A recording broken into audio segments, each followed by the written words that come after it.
Hey everybody, this is Steven from Pop Culture Maven, and we're back with this week's new comic book reviews.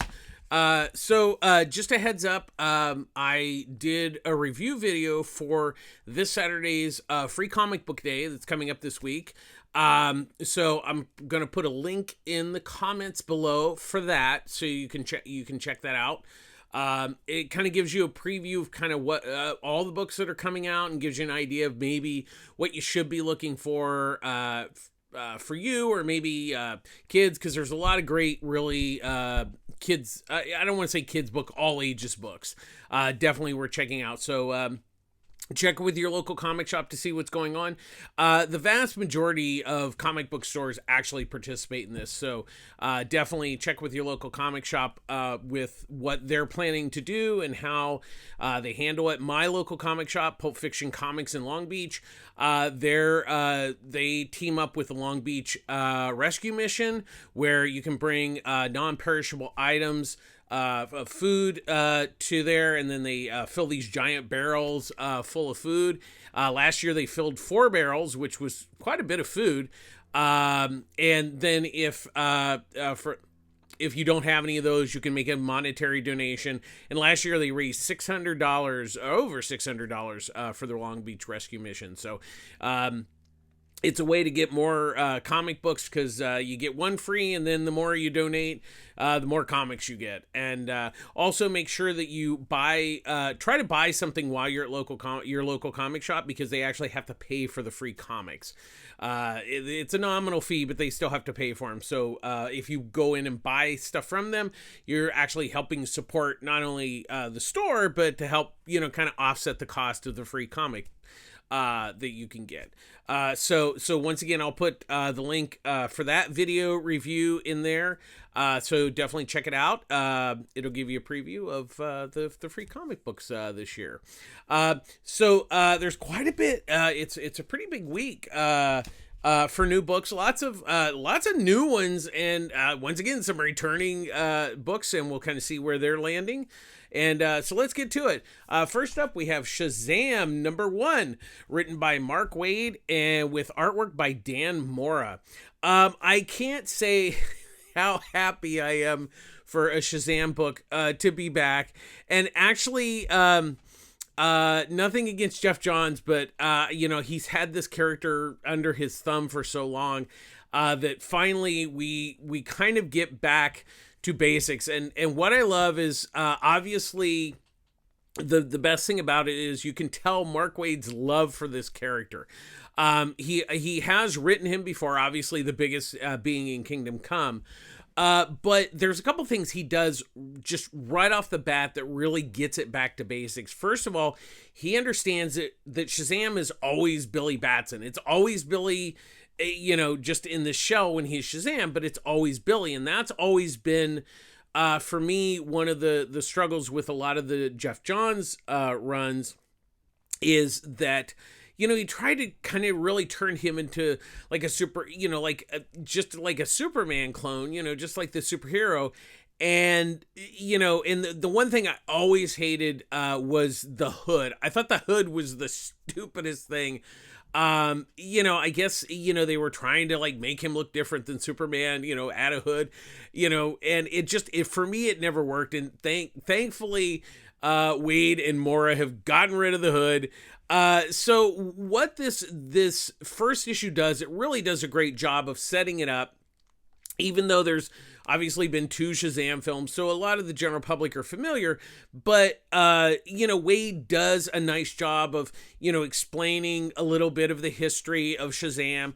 Not a whole lot. He doesn't go into full on, exposition heavy first issue. He kind of peppers it in, and he does it in a way that you don't really kind of notice that it's exposition. It starts off with, Captain Marvel, who is his real name, and he's riding on a dinosaur, and you find out that this dinosaur is actually a kid, and the spaceship has crashed with these dinosaur family, and so it's really just funny and charming, and and then when he goes back to Mount, the Mount Olympus, he has all this memorabilia, kind of like Batman, except for Batman has it nice and organized. Billy just kind of throws it all over the place. And we still have it that only Billy and Mary have the powers of Shazam. And the other kids do not have it anymore currently. So that may come, up in later. So we see Freddy in this issue, and he kind of, and I also like how Mark, Wade, has him like as a normal kid, in the issue that he has to go to school, he has to do this. The other thing is that he also leans towards the original, CC Beck, Fawcett Captain Marvel. Thankfully he brings Taki Tani into this book. He's now the house manager of the house where Billy and the other foster kids live. And also he does a great joke with how the other kids call him Captain. Obviously, because everybody says it's a legal thing. I think legally DC could call him Captain Marvel. I think they don't, just because of possible confusion with the whole Marvel thing. But his real name is Captain Marvel. They just happen to call him Shazam because that's when DC got the, basically bought the right, bought the assets from Fawcett when they went out of business. They just called it Shazam because Marvel had already established a Captain Marvel. But anyways, that set aside, I love this book. It's a ton of fun. That was a really big thing. Mark Waid just brings the fun, but he also brings a lot of adventure to it. And there's a great twist at the end that I don't want to give away that really sets up, like, something's going on with, the powers of Shazam, shall we say. And Dan Mora is a really, really perfect artist for this. He really captures that fun spirit. He's able to, in a way, I like how when he draws Shazam, he kind of has, he'll at times, not all the time, have a bit of a cartoony look, which, definitely goes back to how originally he was drawn by CC Beck. And I really love that. I love this book so much. And there was a lot of covers, and I love the main Dan Mora cover, but that Chris Samnee cover I love to death, and really also captures that spirit of Shazam. I really love this book. It's really worth buying this week. It's really just, it's a wonderful kickoff first issue. It's a really solid first issue, and but it also gives a good reason to, come back for more with the next issues. So definitely pick that up this week. Next up we have Junk Rabbit number 2, written and drawn by Jimmy Robinson. Now, I'm not going to go into the details of this too much because I did a separate Junk Rabbit review of issue 1 of 2. I'm friends with Jimmy Robinson, so he sent me a preview of issue 1 and 2. So I reviewed them both at the same time. So once again, I'll put a link in the comments for that particular video, so you can check it out. But I really, the second issue does a great job of building on that first issue, because the first issue was really a lot of exposition, which you kind of have to get through. But Jimmy really hits the ground running on this second issue, and I really am enjoying this book, and I really can't wait to see where he takes this story. It's very fascinating, and it uses a lot of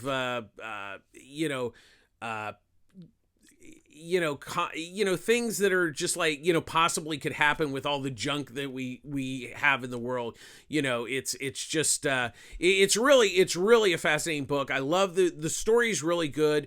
The artwork's fantastic. Definitely check this out. I know that the first issue sold out and they did a second printing, which is out this week. So obviously it's selling really well. So definitely check it out. Next up we have Groot number 1, written by Dan Abnet, with artwork by Damon Carrillo.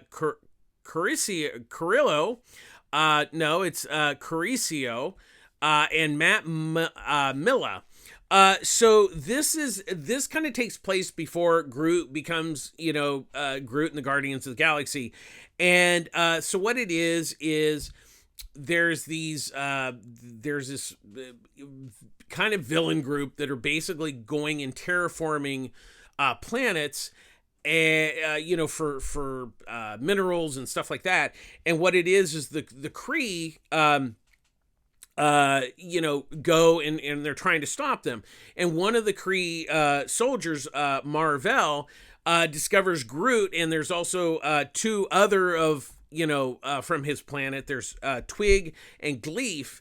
And so what it is they discover them on this planet, and so Marvel and his captain have to take them back to their planet X, where they, at the end of the issue, once again, I will not spoil it, but it leads up to there was something that happened on his planet, and we're gonna kind of go from there. Abnet's story is really good. It does, it isn't really super exposition heavy. It's just kind of setting up a story. I like that. And then Carrizo and Milla's artwork is really nice. It kind of reminded me a bit of more, like old school Marvel, artwork, but I really liked it. I thought it was interesting. Groot's an interesting character because all he says is, "I am Groot." And they actually, I don't think he makes fun of it, but there's the whole time while they're going back to Planet X that Marvel's trying to figure out their language, and it's actually pretty humorous. It's off to a good start. I think it's worth checking out, especially with Guardians of the Galaxy coming out this week in theaters. So if you're a fan of that, I think it was worth checking out. We'll kind of see where Abnet and he takes it in the second issue. Next up, we have Hairball #2, written by Matt Kent with artwork by Tyler Jenkins. Or Taylor Jenkins. Sorry. So basically what it is this cat, there's a girl that's been adopted, Anna, and she's adopted by this couple who have, the wife wanted the kid more than the dad, and the dad, it's kind of a mess. And this cat shows up, this is all from the first issue, and it's almost like it's like a demon or something. No, we're not quite sure, but it's totally effed up.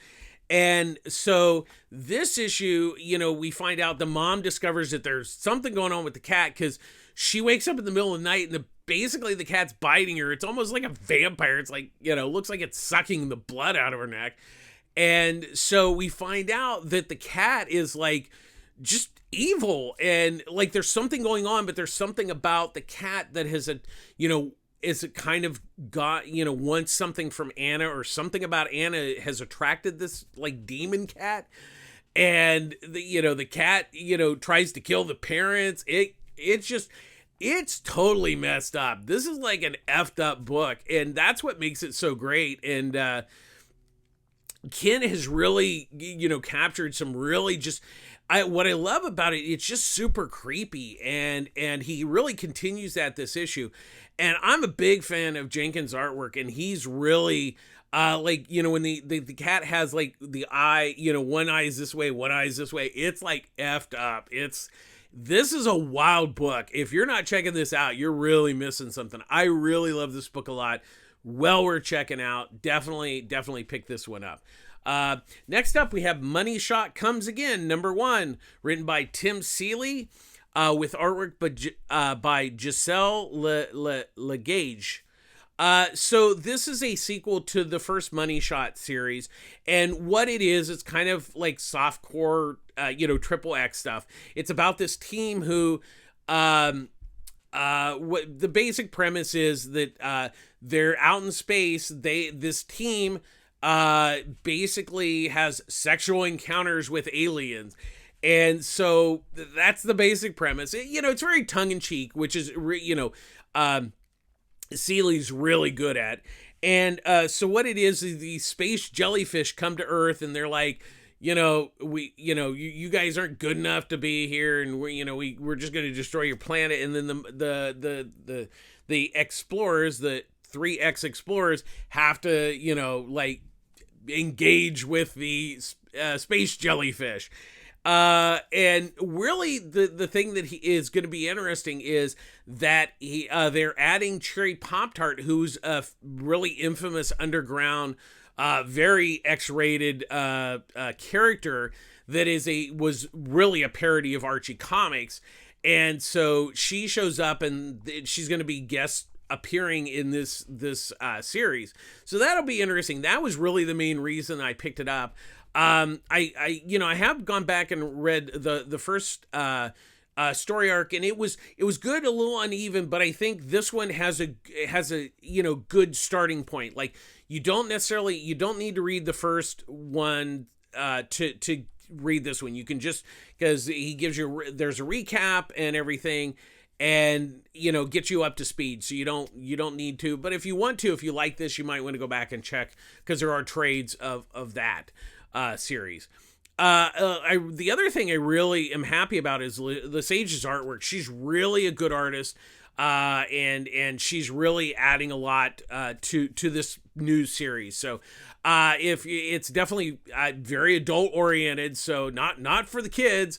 But if you're looking for something that kind of, has, kind of, tongue in cheek and a lot of little TNA, it's basically like Skinamax. That's, it's like the comic version of Skinamax, but much funnier. So I enjoyed it, so I think it's worth checking out.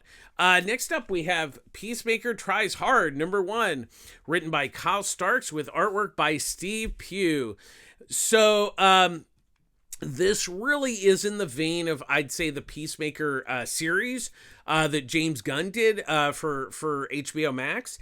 And so, he's been released from the Suicide Squad, so he's kind of a free agent, and he really just kind of wants to be a superhero. And so he gets a job. Amanda sends him on a job, not with the Suicide Squad, and so there's these terrorists that are going to destroy something. So she sends him in. He takes care of him. And while he's there, he discovers a stray dog, and the dog has like a little bow tie in his fur. So he calls him. He says he looks very dapper, like Bruce Wayne. So he calls the dog Bruce Wayne, and so he just, he beats him up, and then he's like, well, kind of, what do I want to be a superhero. I want to save the world, make America, save, peace prevail, And so this goes on. And then at the end of the issue, he comes across Brain and Monsieur Maala from the Doom Patrol. And the Brain he wants him to find, this particular body. I don't want to give it away what body he wants to find, but this was freaking hilarious. Kyle Starks was absolutely perfect for this. I am a big fan of his work, and getting Steve Pugh to do the artwork. I'm a really big fan of his. I loved his work on the Flintstones, which was absolutely amazing. And he was perfect for this, because he was really, before he did the Flintstones, he was, he's still a straight up superhero guy. And you see that here. But I think when, it's not so much the influence of the Flintstones, but I think he's able to like really capture that, like, nods and wink, the little humor, the little subtle things in Stark's script. And really, this was a wonderful book, and it's definitely very, like, no holds bar. It's Black Label, kids. Lots of F-bombs and crazy stuff, and the gloves are off, and like I said, I really enjoyed this. And if you're a fan of Peacemaker, this definitely, like I said, is very much in the vein of the series. Next up, we have Joe Fixit, #5. Written by Peter David with artwork by Yeardley Sinar. Now, this is the final issue of this miniseries, which is, for me, has been an absolute blast. Peter David created Joe Fixit, and he's basically a bouncer, and he's a bouncer in Vegas, and so this issue is really the culmination of Kingpin coming to town, trying to take over Vegas.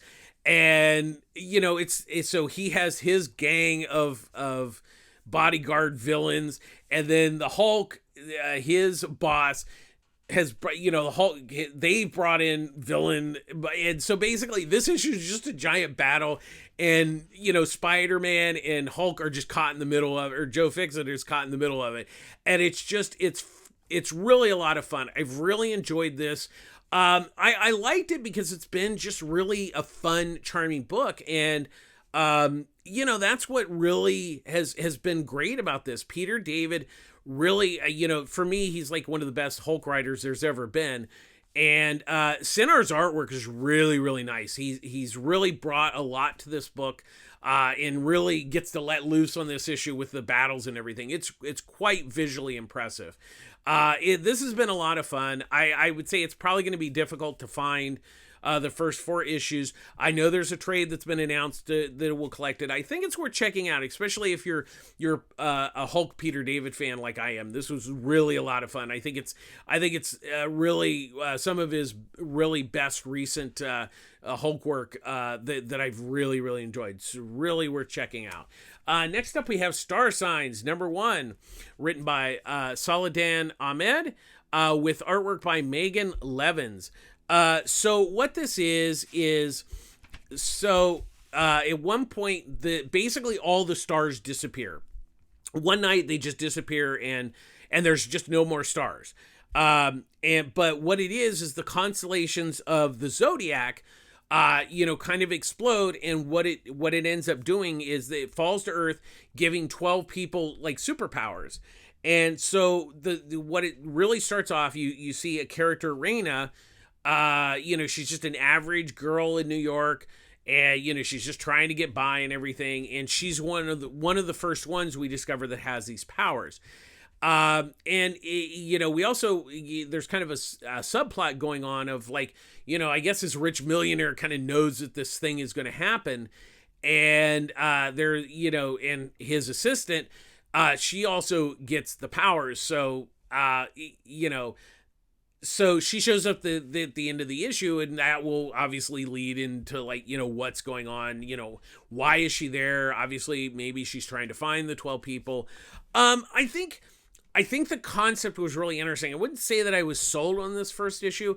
I think there's some good ideas, and Ahmed, you know, he sets up especially Raina's character really well. We get to know her exceptionally well. So obviously she's going to be a really big key player in the story.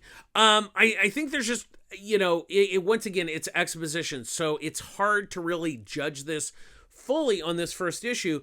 I like I said, I think there's some good ideas. If you have good ideas, even with exposition, I think it's off to a decent start. Levin's artwork's nice. It does the job. It gets the job done. It looks good. Has a really does the facial expressions are quite nice. That I did really appreciate in the artwork. So you know, once again, it's a little mixed on the first issue. I wouldn't say that I hated it. I think it's hard to really give it a huge recommendation on this first issue, just because it's exposition heavy and we're not quite sure where it's going to go. So that's where it kind of lands. But I think, you know, you might flip through it at your local comic shop and kind of see if it's something you might be interested in. Next up, we have Batman #135, or Legacy #900, written by Chip Zdarsky, with artwork by Mike Hawthorne doing pencils, and Adriano De Bento doing inks. And then there's also art by George Jimenez and Mikhail Janin. So what this is, it's an oversized special issue, because it is the 900th issue of Batman Legacy, even though it's been renumbered to 135. And so what this really is the big finale of Batman on this other Earth, with fighting the Red Mask, who has discovered multi-universe energy, and he's basically released a gas to get more energy so he can travel through the multiverse and basically kind of he wants to become like the Joker. He wants to become the villain. And so it leads Batman has to follow him through these multiverses.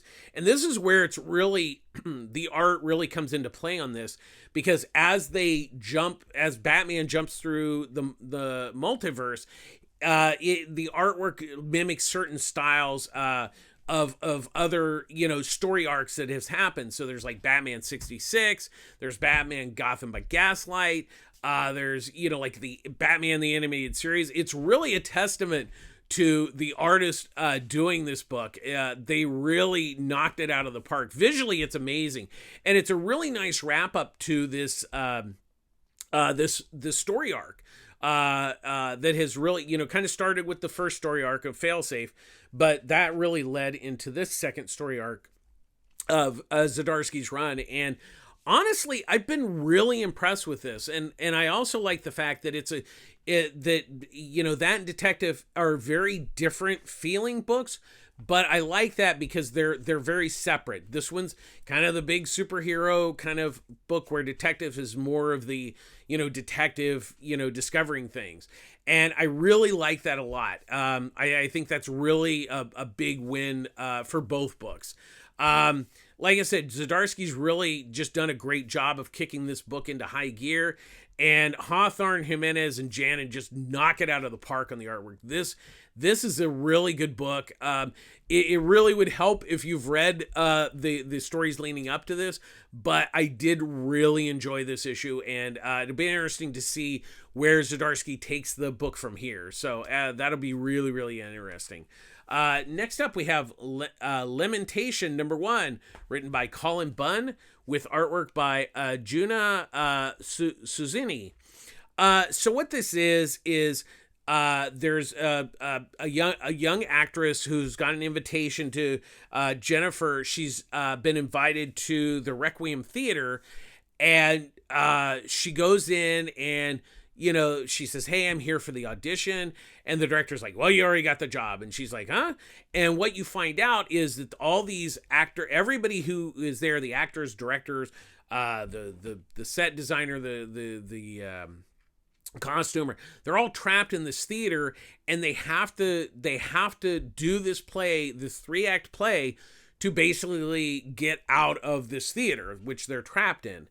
And I think the concept was really interesting. I wouldn't say that it really particularly overwhelmed me. Colin Bunn writes some really good stuff, but there is, sometimes he runs hot and cold. And I say on this one, unfortunately, it was a little cold, in the sense of he developed an interesting story, but it just, for me, it felt like it took a little too much time to really kind of get going in. It's almost like 2 issues in one.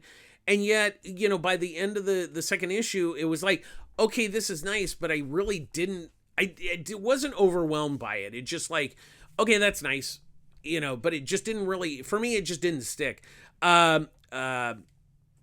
Suzanne's artwork, it's nice. It gets the job done. It does the best that it can, but I think it's just one of those things where, you can have nice artwork, but the story just wasn't, 100% there. I don't think the book was terrible. I think it was kind of okay. That was where it landed for me. Next up, we have Where Monsters Lie, #3 and #4, written by Kyle Starks, with artwork by Peter Kowalski. Now, I did read the 3rd issue when it came out, but it just kind of got lost in the shuffle last month. So now that issues 4, we'll just roll them all into one.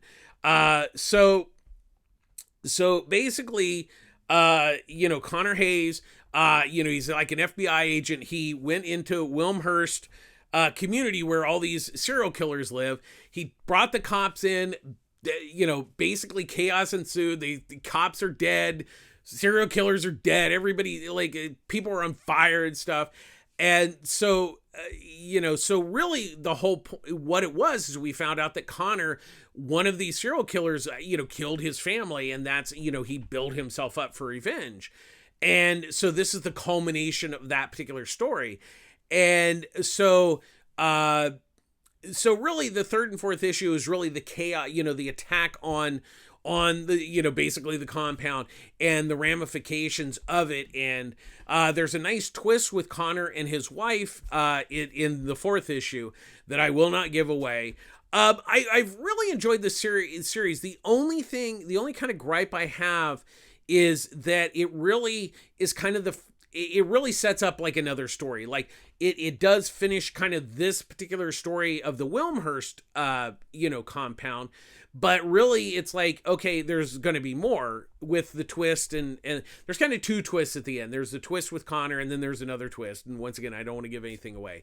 I mean, I've enjoyed this series. I love the kind of the humor that Starks has put into it. Like the insanity of like serial killers and like, like the puzzler guy is kind of really not very good as a serial killer.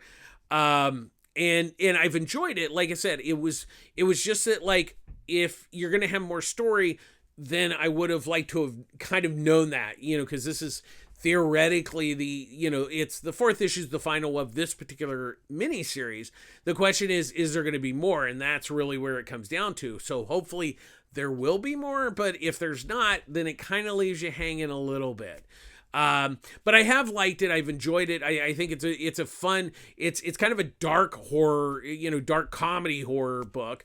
That Stark has done here. And Kowalski's artwork's really nice. He's, especially when it came to the chaos of like the bloodletting and the police versus the serial killer, it's been really wild stuff. It's really visually kind of messed up, but it works for the book. So, it's been a wild ride. So if you missed it, I know there's a trade coming up that will collect these first 4 issues.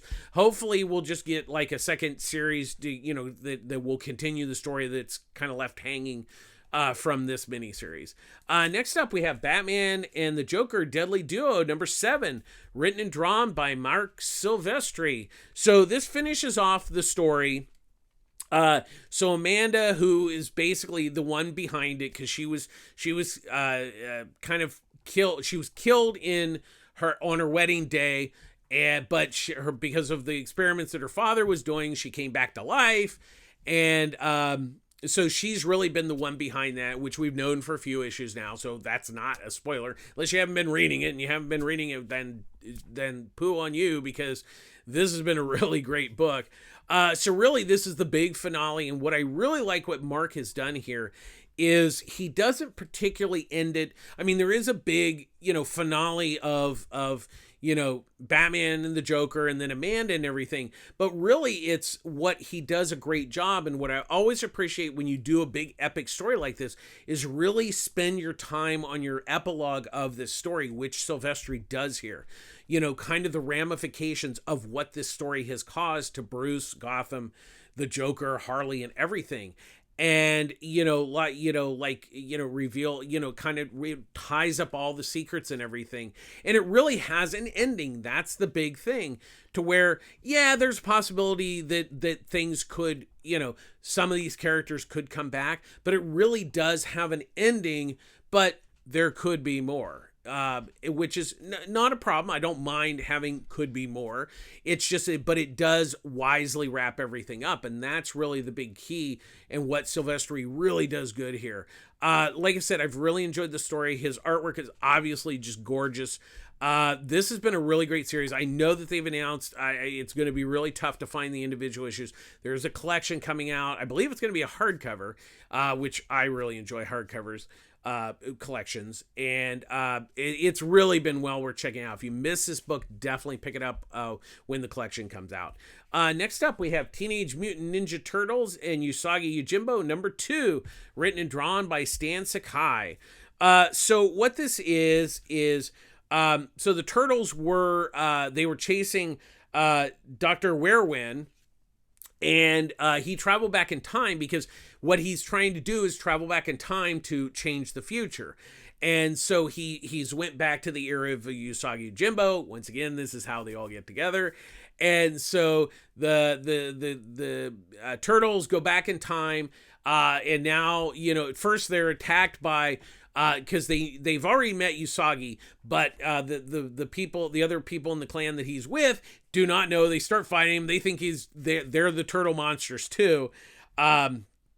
And so what we find out in this issue is, yes, Dr. Werewin is there, and he's teamed up with the Morgara Ninja Clan, which is a mole clan, and so they're creating these giant samurai robots, and so that's where it's going to go. So it's going to be Werewin versus Usagi and the Turtles.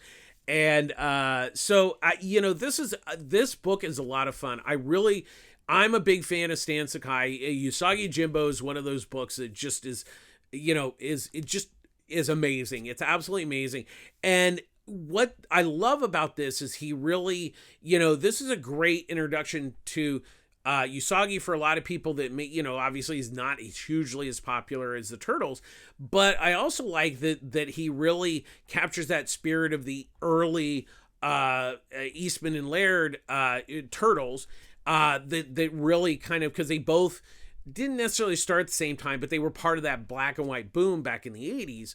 And, it's really a nice marriage of the two characters. They fit well together. Stan's a really great writer. I love his artwork, and I love just how this book is just a lot of fun. And that's what really is the big seller here, is it's just fun. And I love fun books. I love fun comics. And this one's really, really good and well worth checking out. Next up, we have The Adventures of Superman, John Kent, number 3, written by Tom Taylor with artwork by Clayton Henry. So we know that Ultraman was going through the multiverses, killing Kal-Els, basically to stop Superman from basically happening.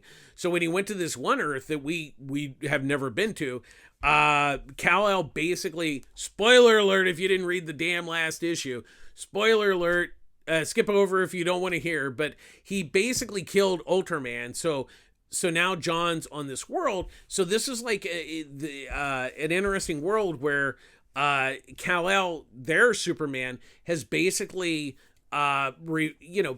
somewhat taken over Earth. And he's basically ruling Earth, where he's gotten rid of pollution. There's no really super villains anymore. But we also find out that he's basically turned it into like a police state. So that's an interesting angle, and John kind of discovers this. And also the other interesting thing is that Batman is public enemy number 1, because obviously Bruce is like, yeah, I don't think Superman police state's probably a great idea. Tom Taylor's just writing the hell out of this book. I really like it. I'm a big fan of his work on Nightwing. I really like this, and I think Clayton Henry is a perfect artist for this, because he really, he's a really great artist. But I think the thing that I like what he does with this book is really captures emotions really well with like facial expressions and stuff. This has really been a nice surprise with kind of the, reboot of Superman recently, and this has really become one of my favorite books. I definitely were checking out. I've really enjoyed this a lot. Next up, we have The Avengers War Against Time, number 5, written by Paul Levitz with artwork by Alan Davis. So this is the final issue, and this is really the big Avengers versus Kang that has been set up for the first 4 issues. And really it's just it's a throwback to like the original 60s Avengers. It's just been a lot of fun. And so when the Avengers finally get with Kang, they start going through time, and they see different versions of the Avengers over the years, different team lineups. This is really a love letter to kind of the original Avengers, the Jack Kirby, Stan Lee era, of generally Marvel in general, but obviously the Avengers. And I love that Levitz and Davis have just really done a fun and charming, wonderful book. And, it's super old school, but that's what I love about it. The other thing, it's a great self-contained story. It had a beginning, middle, and end. Just really well done. And as you all know, I love Alan Davis's artwork. And it kind of hit me this issue that he really, I noticed a lot of times, because it definitely looks like his artwork. That's not the issue. I noticed there were a lot of times where there weren't a lot of backgrounds, and I'm like, well, shoot, that really makes sense, because a lot of comics in the 60s didn't have a lot of huge backgrounds. So he actually consciously drew it, kind of very influenced by that period. So that's why it definitely looks old school too. So I've really enjoyed this. If you've missed any of these issues, there'll be a trade of it coming out soon. I really, really love this book a lot, and it's just been a sheer pleasure to read. And once again, Alan Davis doing the artwork is shut up and take my money. And finally, this is a freebie, Dawn of DC, We Are Legends #1. So this is a sampler of 3 new books that are coming out. So there's Spirit World by Alyssa Wong and Hanning doing the artwork. Then we have The Vigil written by Ram V with artwork by Ladik Kumar Shamara. And then there's City Boy written by Greg Pak with artwork by Minky Zheng. So what this is, it's going to be, these 3 books are focusing on Asian characters, Asian Pacific characters, and they're done by all Asian talent. So one, that's really good because I'm all for, you know, diversity in more so in different voices. We definitely need more diversity in different voices in comics. And I like that these, you know, each one of these stories is really a sample of the first issue.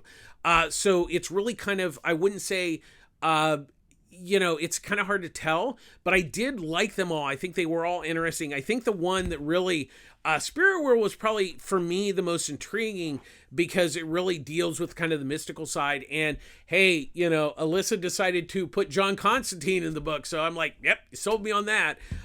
You know, you can't go wrong with throwing John Constantine in a book. I think The Vigil was kind of interesting because it was kind of like, you know, a bit of a, you know, kind of Batman, you know, Red Hood inspired type story. You know, it was really interesting. And then I think City Boy was probably the most intriguing because of, you know, it definitely takes place in Gotham for sure, but it was really the character of City Boy is really interesting. So I'm sure this was something that was sent to your local comic shop. It is free. It doesn't cost anything, so check with your local comic shop. Mine got it in this week. I don't know if they're going to put it out this week with Free Comic Book Day. They might, but they did receive them, so definitely check them out because it's a nice, you know, it's a nice preview of these books. And I think these books are going to be a little bit tougher sale because, you know, they don't have Batman or Superman or Wonder Woman on the cover. But I think they're worth checking out. And this is a really nice thing. I really applaud DC for, you know, doing this and kind of giving you a taste of what these books are going to be like. So that way, you know, you might be interested in buying them. So I definitely, I will say it did its job. I'm, you know, I wasn't necessarily super interested in these books yet, but I will check them out because of the sampler. And I think that it did its job. That's going to do it this week. Thanks for watching. As always, public service announcement. I get all my comics at Pulp Fiction Comics, Long Beach, California. Ryan Skinner runs a great store there. Obviously, once again, Free Comic Book Day. I'll be there helping at Pulp Fiction. I'll be there all day. Slinging comics, helping people, you know, try to find, you know, stuff that they're, you know, interested in. Once again, they're bring non-perishable food items for the Long Beach Rescue Mission or donate money.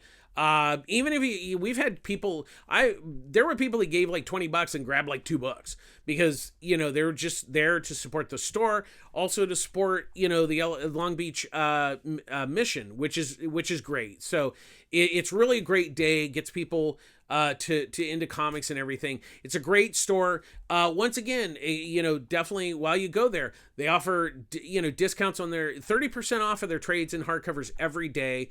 They offer 20% off a manga, 20% off their all ages book. They have a great, Ryan's really beefed up the all ages book, which is really great, especially for Free Comic Book Day coming up. He has a lot of local talent books. They're, you know, that are, you know, available at the store. You know, usually some of them are Kickstarter, some of them are just printed on their own. And It's once again supporting the community itself, by getting people, artists, and getting their product to people. It's a really great store. Definitely check it out. And as always, we end our show with be kind. Being kind is just, it's good for you. It's good for everyone. Being kind is just an easy thing to do.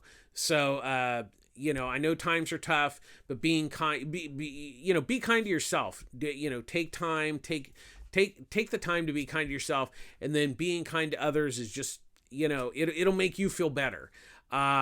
So thanks for watching.